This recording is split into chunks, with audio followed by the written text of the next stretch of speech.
tales of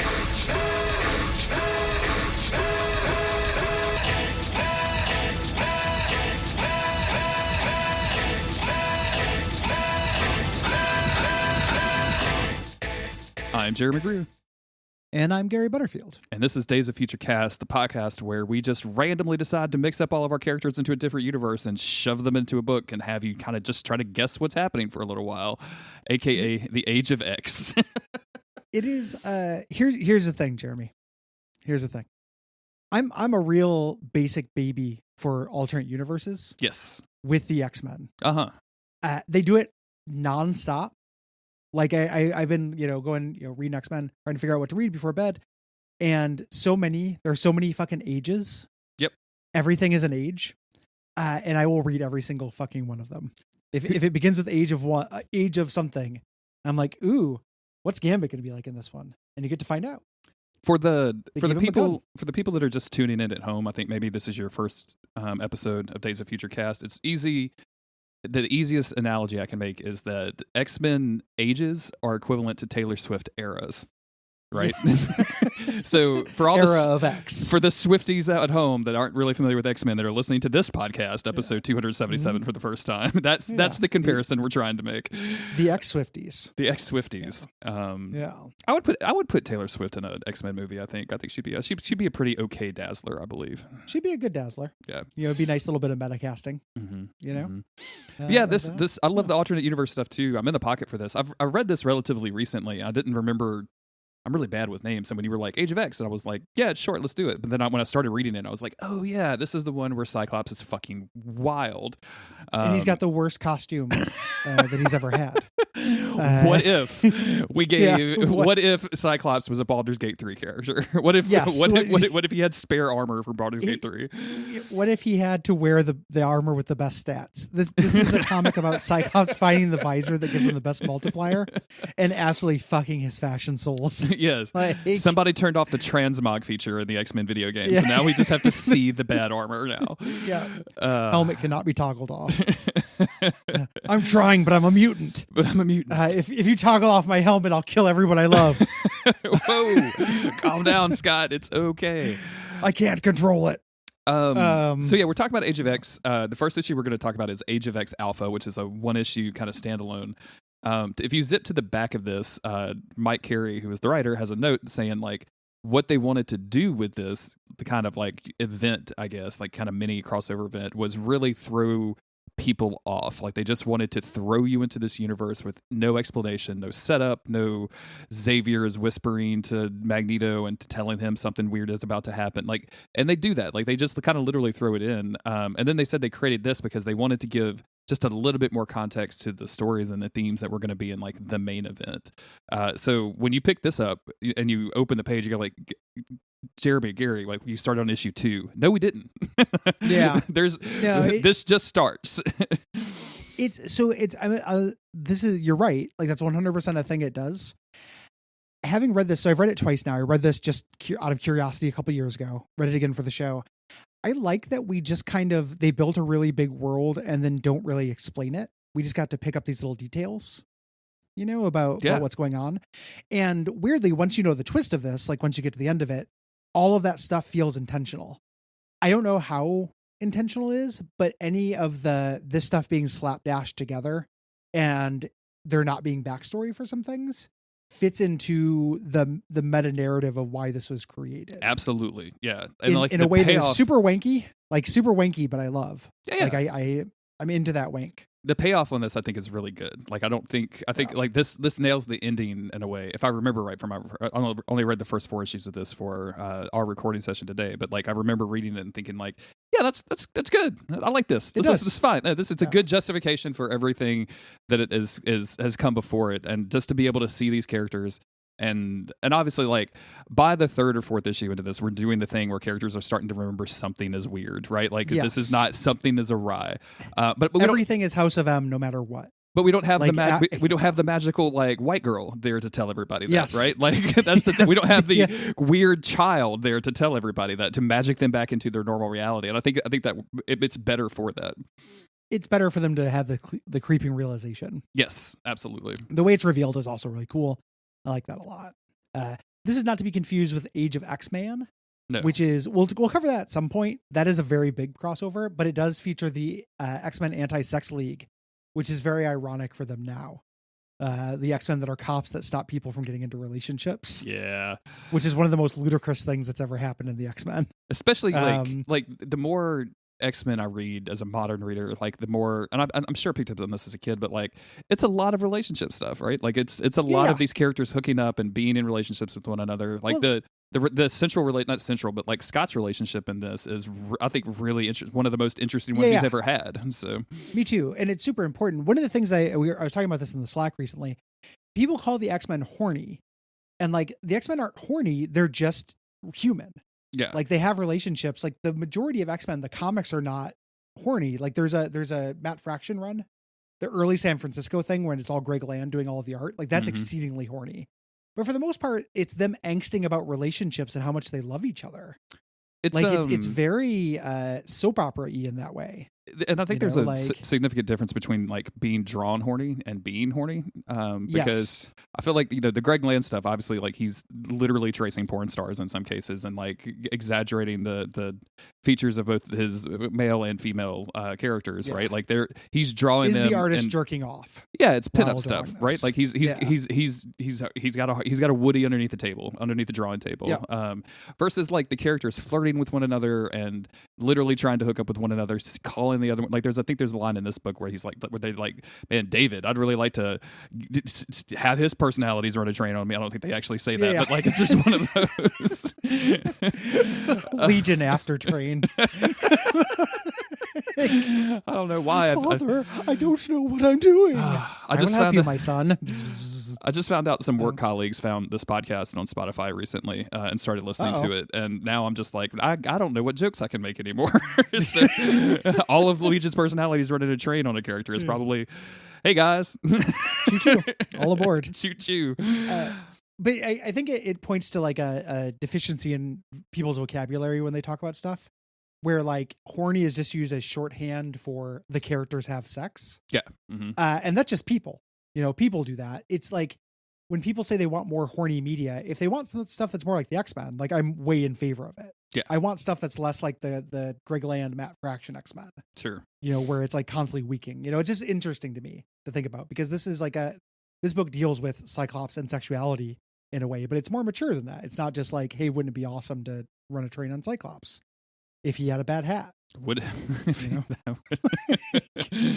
I think that's in the What If animated series coming soon to Disney Plus. Oh, thank goodness. The trailer for that doesn't look so bad. Also, happy Madam Web trailer anniversary to you. Man, we got a bunch of like MCU stuff that we probably should hash out at some point. I don't know if this is the episode for it, but like if the Madam Web movie it looks like a mess.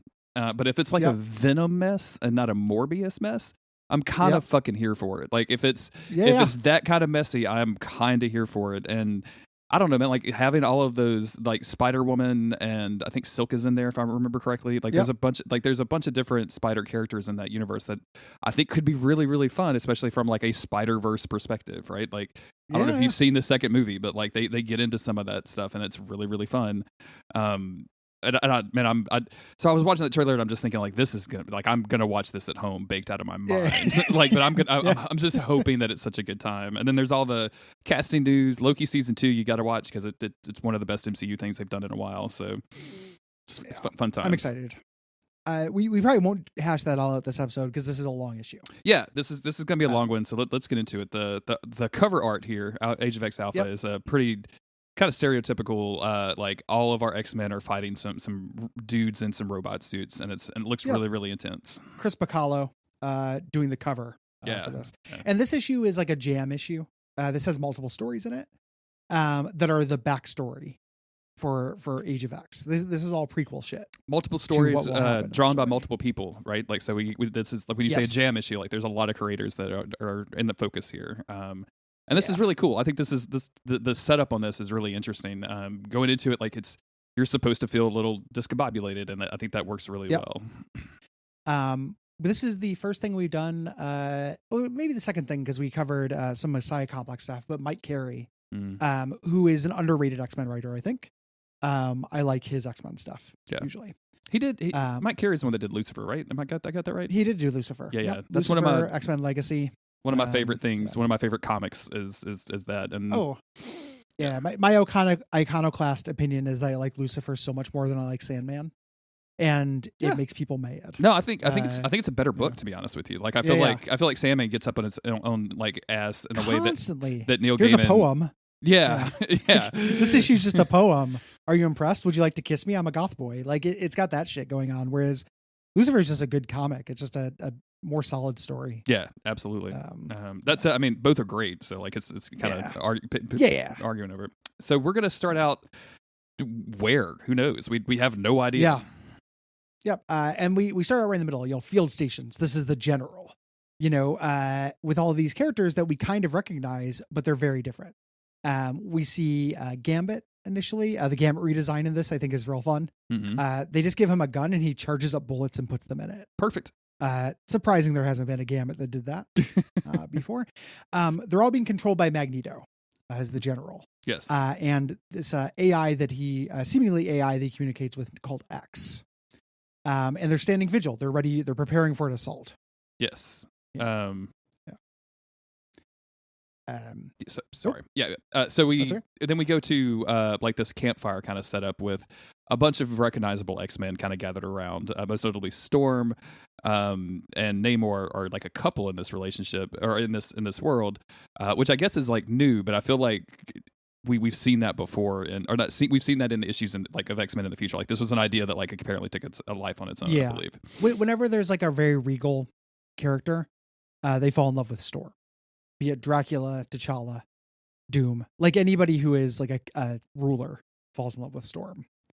In this, they're all talking before this campfire, and they're talking to somebody who we pick up is Scott Summers, Basilisk, with this mask, and like I don't know what they're going for with this mask. Yeah, with him, I feel like if the goal is to get as far away from like Cyclops as we can. Yes. That like because Cyclops visors are usually like sunglasses or these like sleek kind of rounded things, and this is just exact like if they're starting from like we want to flip Cyclops as a character starting from his costume. This is all angles and rigid lines. It looks like if the Phantom of the Opera like just had a whole mask instead of just like the half mask. It's not. I don't find it aesthetically pleasing at all. I feel like it's no. I feel like it's a little bit of a miss. I think they could have maybe done a better job, but I also feel like they probably did this and was like, yes, this is what we were going for. Like we want it to be kind of supposed ugly. He's supposed to be scary. Yeah. They're talking about his backstory and they're like, oh, he was on death row in Alcatraz, and somebody corrects, the people telling the story. No, he's what you met at the end of death row.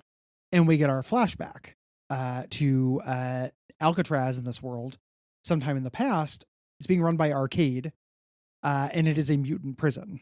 And I just want to mention that the art in this changes. So now we're with Gabriel Hernandez Walta, and it's really good. I love this. It's super cool for this. Yeah. I would like an Arcade solo book. Yeah, in this style, absolutely. Yeah. In this universe, absolutely. Yeah, because Arcade stuff gets a little too arc for me sometimes, where it's like, what if the Monarch wasn't funny? Yes. But this whole thing is terrifying. So they've got mutants, like we see on the outside of Alcatraz. Mutants shall be shackled at all times. They've got these mutants lined up, and Arcade is doing his thing of like, we're punishing you. This is the sweet impartial justice, and the punishment must fit the crime. And so if you're mutants and that's a crime, the punishment should also be a mutant. And they bring Basilisk, aka Cyclops, out on like the Hannibal Lecter. Lori, I guess is what you call one of these. Like Gurney. Or like something like that. The hand dolly. Trick. It's a fucking dolly. What am I talking about? A Lori? Do I exist in London? Where the fuck am I right now? What am I calling it something a Lori? I don't want to start Lambridge too, but it's a hand truck. A dolly doesn't have the handle. It's just the flat thing, like the little skateboard that furniture rides on. What do you mean it doesn't have all dollies have a handle? What are you talking about? No. The things, the little skateboards that furniture ride on. Yeah. That's a dolly. If it looks like this, if it's shaped like an L with the handles at the top, that's a hand truck. Okay. So Sorry. No. Okay. Handshakes feature an L-shaped design with yeah. a low loading platform. Dollies have a flat raised platform. Okay, so I've been calling these things the wrong thing. You're luckily Google agrees, Gary. We almost had another fight. Me too, up until like 2 years ago. Okay. So like that's the reason why I just said it. Yeah. But what they've done to Cyclops, my boy here, is they've cut off his eyelids and they control his mask. His eyes are always open. He's always blasting. And the Arcade has this hilarious little remote that just says open and clothes that he can make him shoot. So they position him. They're using him as a firing squad to crush these people up against the walls and destroy them. Yeah. I guess, and it's interesting thinking about his masking and going back to the mask, like if I think they call them, they call it preeks, or the precursors, I believe, are going to be like the human element that is trying to kill all the mutants. If they're the ones that chose this mask form, it makes sense that it's monstrous and disfigured. It just doesn't. Well, and he's an execution figure, like and, he's meant to be so he's meant to be scary. And then so him taking that upon himself and keeping that mask is almost to claim that identity makes it a little bit more it's super dark, and it also makes more sense why it's ugly, right? Like I feel like that's more justified in the design, thinking about it through. Yeah, it still just isn't pleasant to look at though. Also that, I mean, sure, yeah. For me as a person who likes cool stuff, they're doing this to punish him as well, and Cyclops says, for every life you've made me take, I'm going to visit it back on you. That's a promise. He's going to escape, which he's going to do right now, as they wheel him out. But he manages to reach over and turn off his visor thing, blasting the floor and escaping that way, getting away from the guards. There. Yes.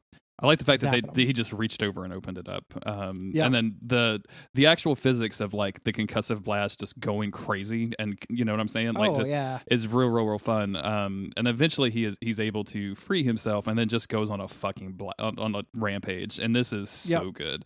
Anytime they allow Cyclops, looks really good. Yeah, anytime they allow him to cut loose, it's great. The panel of him cutting the guy in half looks super good. Like the way this artist draws Cyclops and his energy effect is very fun. Yes. He just takes everybody down, until he runs into Arcade, of course. And he repeats his speech back to him, and blasts his head off. Yeah. And this is when he runs into the other mutants that are in here and says, hey, I'm about to blast a hole in the side of this thing so y'all can go somewhere. But they're going to come for you. And I think this is Calypso who says like, well, where the fuck do we go? Like, I don't know what, and he's like, I don't know what to tell you. Find a hole, find a tower, put a flag on it. Like they're coming, like they're going to find you. Like just try to stay away from it. And then he leaves. And then the ending kind of stinger on this, like reminisces like, he never tells anybody how he escaped from Alcatraz, because I don't think that he ever did. Like he's still living in that. Yeah. Which is very tortured. Yeah. He's a tortured figure in this, wearing this horrible mask. I got our brooding X-Men. Mm-hmm. We cut back to the campfire. We get more of these backstory stuff that we don't really find out, like or don't learn entirely about. With Avalanche saying, I was in Alcatraz too, but that was before Albany, before the Phoenix. We're going to find out as we go through. The Phoenix destroyed Albany, New York, in this universe. Yeah. We don't see it. We don't get a lot of details. Again, that's all very intentional to this. So they're talking about this, like, oh yeah, that's when they took the brakes off. And Cyclops is like, no, they were already building cages here, and Jubilee says, why didn't we notice? And Sam Guthrie pops in and say, because they didn't build them along Fifth Avenue, they did soft targets. And he grew up in Appalachia, and we do his flashback. Yep. Cannonball's flashback to how he got here. And they're chasing Paige, like this like just a crew of cops. Like these are just straight up cops, like police, local police with dogs chasing her down. And eventually they surround her and shoot her, but of course, like Paige that's a little bit too easy for Paige. And as she turns into steel, and then like starts ripping off her clothes to fuck these police up. And that's when Cannonball arrives at their backup, which is this convoy of mutants that they're carrying to these, pens, basically, these concentration camps. And he starts immediately like demanding to know where his family is. Like he's looking for his mother and his and his sisters, I believe, because they have been taken. They're not just rounding up mutants; they're also rounding up like families that have strong potential. Yeah. To have mutants. And he starts threatening them, and they start acting tough, and then they start, kind of acquiescing, but they're dodging the question a little bit as they're going through. Paige comes out of the forest. He's, she's very impatient, starts ripping open the different, the transports. Yeah. Finds people to go truck through truck until eventually they're like, there's only one truck left. Where's our family? And the one truck they haven't checked is the dump truck. Yep. And the cops get nervous. Like, nobody wanted to do this. Some idiot there squeezed off a shot. You know how that is. Everyone started shooting. They tried to defend themselves. Which is they definitely the wrong idea, wrong thing to do with Paige, because she just runs over and like, she said, you just had an itchy trigger finger. Well, I can solve that for you. And she just crushes his hand. Like, he's not going to be able to shoot a gun with that hand ever again. This is something that I kind of get bugged with sometimes. She walks over to Cannonball and is like, you need to get out of here. Like, I'm going to kill every motherfucker in the room. And Cannonball at this point, like, and this is still early in whatever apocalypse thing is happening, right? Like, this hasn't gotten to the worst yet, but Cannonball is like, no, we need to take care of these people. And like, that's the entire argument, is like, he's like, no, we got these people, we got to keep these people alive. Like, I know our family is dead, but like, what's more important is keeping people alive than vengeance. And she's like, I will never forgive you. I will take this to my grave. And like, it's a little bit of an overreaction. You could just be like, okay, we'll take them and leave, and then I'm going to devastate this place. Like, it's a weird thing to get mad at somebody about. Yeah, like, you're not going to participate in this like torture revenge with me. Yeah. Like, it's fucked up that they put our family in a dumpster. But she's mad at him for being cold, but it's a real weird thing to hold a grudge. Like, you'd be like, okay, you kill them, I'm going to save these people. She basically at this point decides never to take this off. She stays in this form.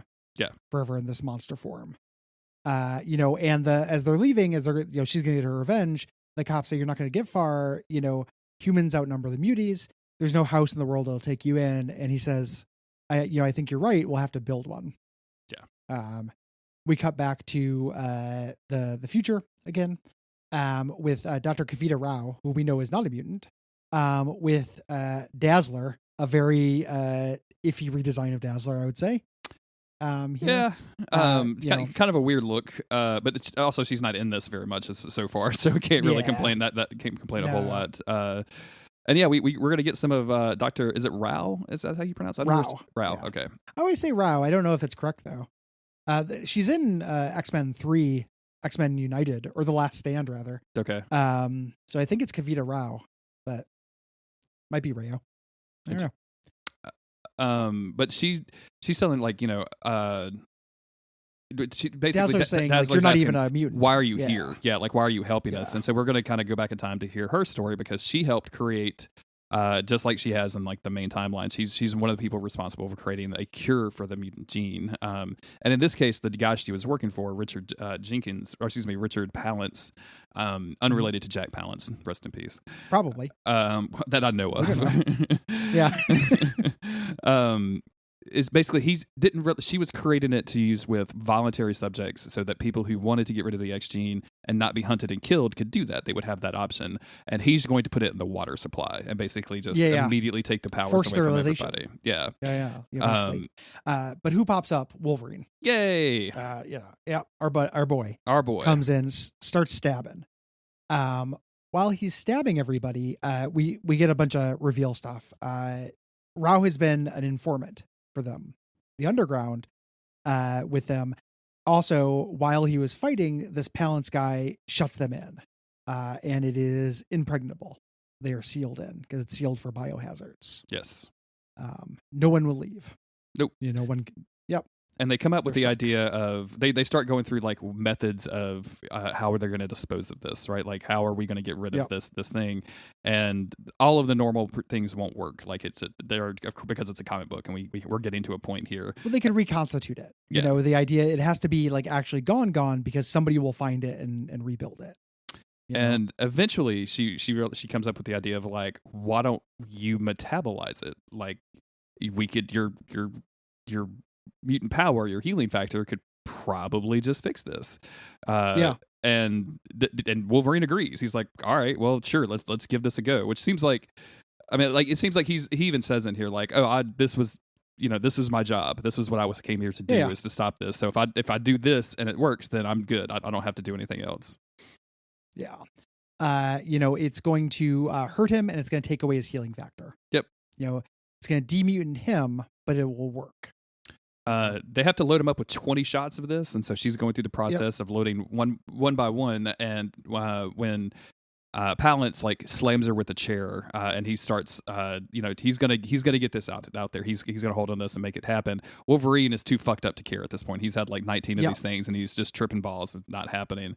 So Rao has to come back and shoot this dude up with the mutant serum, which instantly kills him. And then she freaks out. She's like, "Oh my god, I've never killed somebody." Yeah, and Wolverine says, "It's going to be 2. You're killing me. The metal in my body is poisoning me." She says, "I can try to stabilize you." She starts working on that. When the force field comes down, she has plausible deniability here. She could just be like, we made it out. The mutant killed him.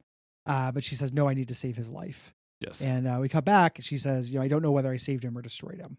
Yeah. He's going to be a very minor character in this. Yeah, but I think it's kind of an important one. I like him too. I like the fact that he's not on the front lines for a lot of this, right? Yep. Like, it's if their goal was to make you feel as uncomfortable as possible, putting Wolverine in this position that they put him in is very weird. Like, even though he was front and center on the cover to sell the comic book, he's not front and center in the fight, and I think that's interesting from a narrative standpoint. Yep. Cut back to everyone talking about it. And everyone's kind of shooting the shit. Talking about things. We get Chamber, who is very bitter.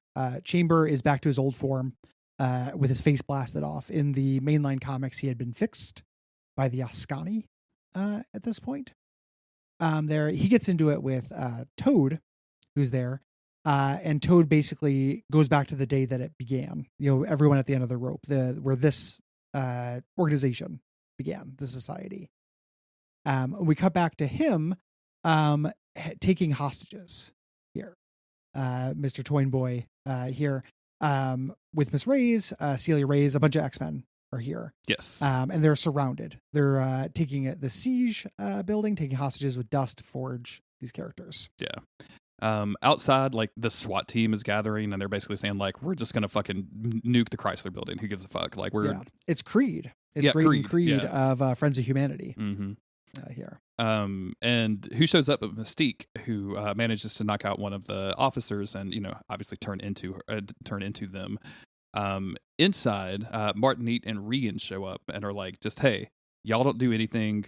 We got this. And Lady Mastermind and another code name I don't know. Yes, and another person. Yeah, there's a lot of like C tier X-Men stuff, and I really appreciate that. Like, I'm not in the pocket for that anymore. Like, I don't have that like depth of knowledge anymore about who. Like, I can't look at this blonde woman and go and tell you her history, which I think I could have done probably 30 years ago, but not today. It's quite all right. They turn visible, and the cops who are all hanging out are talking about Magneto being dead.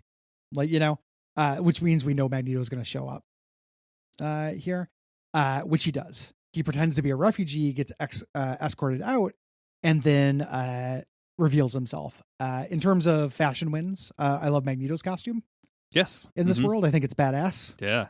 Magneto in white always works for me. Oh, yeah, absolutely. Yeah. Not after September 1st, but most of the time, I'm here for it. Yep. And they're like, yeah, you had Magneto, blast them all and says, you came up with non-Magneto, non-Ferrous items to shoot me, but they're miles away. I was going to be here. If you fire again, we're going to kill more of your people. Yes. Here. And he gives his little speech about what he's doing, and then does the incredibly baller thing of just lifting the building up and stealing it. I can't remember if this is the Empire State Building. Chrysler Building. Chrysler Building. Mm-hmm. Yeah. Which I think is the Empire State Building. I think. I don't know. I don't know. Not a building expert, Gary. I'm not X-Men. Not a New York guy. Yeah. He steals the building. This is what's going to be Fortress X, where this alternate reality takes place. Yes. And yeah. I think go this back is to awesome. But I know you said it was incredibly baller, but like it's not just the Chrysler building that he takes. He takes like multiple buildings and just shoots them portions in the air. of the city. Yeah, that's. Yeah. I mean, it's for Magneto moves. Who is a fan of huge dramatic moments like this. Like this is one of the coolest ones. It's also, I'm not a building expert either, but I feel like if you just lift a building up and break it off the foundation, you can't just put it down and have it act like a building. No. Even though it does here. I mean, if you've got Magneto powers, maybe. Yeah, he's got friends who can help him. He's got Toad. I had to.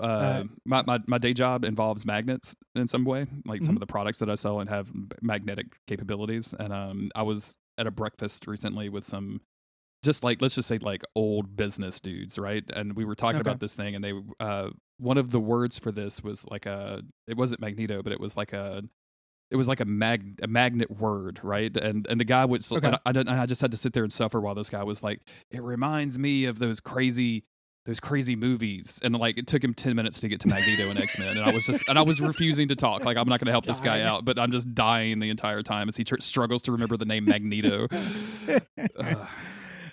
Brutal. Absolutely. He stole a city for his people.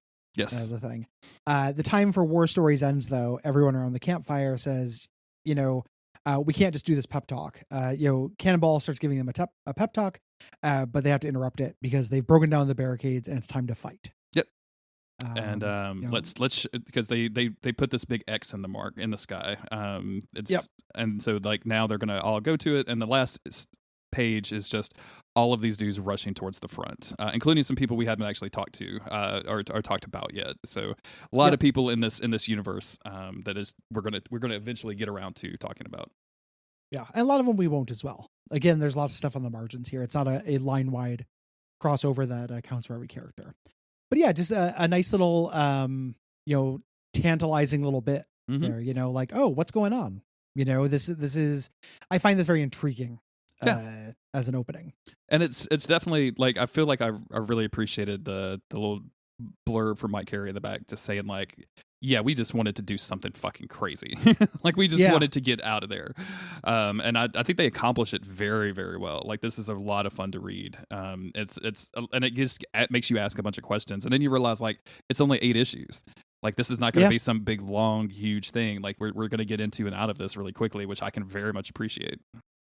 Well, and also with how it turns out. Yeah. Like it's a very clever meta thing, which I can't wait to talk about, which we'll be doing for these next 8 episodes. For now, that's the end of this episode. We appreciate you, the listener. We do. Thank you. This is coming out December 2nd. So if you're listening to this on the main public feed, of which that there is only the main public feed nowadays. I forgot we did away with the early feed. You can go over to Twitch.tv/Duckfeed.tv and go check us all out doing Duckstream. We're doing it right now. We're in the midst of it, depending on when you're listening to this. It's going to be an exciting time. We're raising money for Transactive for like the fucking 15th year in a row or something. It's great. It's always fun. You're streaming a bunch of video games. You got a bunch of surprises lined up, I believe.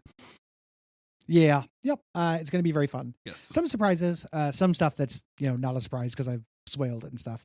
The thing I'm most excited about is playing Family Feud. Okay, that's the gamers versus musicians. I didn't know if that was an actual thing that you would put out there yet. So yeah, I asked those questions and stuff. We're doing that on Saturday night. My band's going to play, and then afterwards they're going to play Fight for Their Lives against the Gamer Nation. I love it. In terms of Family Feud, some of the questions are kind of gamer themed, but I just want to let everyone know I'm playing this pretty straight. I just think Family Feud is a good game. Yeah. There's really no, but it's Family Feud, but I'm gonna, do some bit. No, I just think it'd be fun to run Family Feud. Yeah. It's a good game. Some of that stuff you just need the straight putt on, right? Like you just need you just need the thing. Like it's good enough as it is. Like I would play Family Feud any day of the week and twice on Sunday. Totally. Like basically any game show, but especially Family Feud. Yeah. I love Family Feud. Like you wouldn't do Taskmaster but naked, right? Like that's not fun. No. You just want to do Taskmaster. Yeah, exactly. The not with coworkers. I don't need to do anything but naked with my employee. That would be a horrible idea. Thanks everyone for listening. We appreciate you. Ratings, reviews, tell your friends. Please do. Patreon.com/Duckfeed.tv. See you next week, everybody.